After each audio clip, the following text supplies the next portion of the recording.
Ayan na yung bus, 51. At, hi. Andito na ako sa loob ng Takana Mercasit. Papunta ako sa 7th floor ngayon kasi nandun yung platform ko para sa bus na sasakyan ko pa uwi. So, sarado na lahat. Ayan, pa-close na. Natatakot ako ng konti. 9:40, mag-alas 10 na ng gabi dito. So, ano yun? Sorry. Hindi gumagana tong escalator. Madalas hindi to gumagana. Hindi ko naman first time dito. Kaya lang, yun, kapag kagabi, wala na kasi masyadong tao. Tapos nakakatakot na ng konti. Tapos na lang talaga ng loob. May tao naman, pero paisa-isa pa, dalawa-dalawa. May tao naman.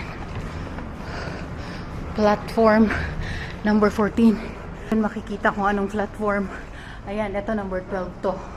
Kapagod umakyat. Tapos may kasama pang kaba. 7th floor na. Ang oras ngayon dito ay 9:45 na ng gabi. So, bus number 51 yung sasakyan ko dito sa platform number 14. Ayan. May tao naman, kaya lang mga lalaki. Yun, sabi dito 8 minutes na lang. Ito, 7 minutes. Darating na yung bus 51. Lumabas na ako ng area. Dito na ako sa labas, nag-aantay. Dito ko naabangan yung bus. Ito na yata siguro yun. Pilipina po.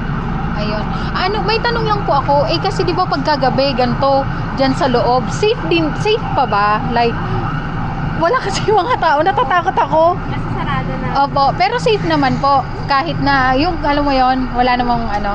Okay. Thank you. Minsan lang kasi ako makasakay dito. Kaya yun. Ito pala ang isa sa mga entrance ng Central Bus Station dito sa Tel Aviv o yung tinatawag na Takana Mercasit. Yun. Pipila ka dyan. Ngayon wala masyadong tao. Tapos, yun, papaskan mo yung gamit mo.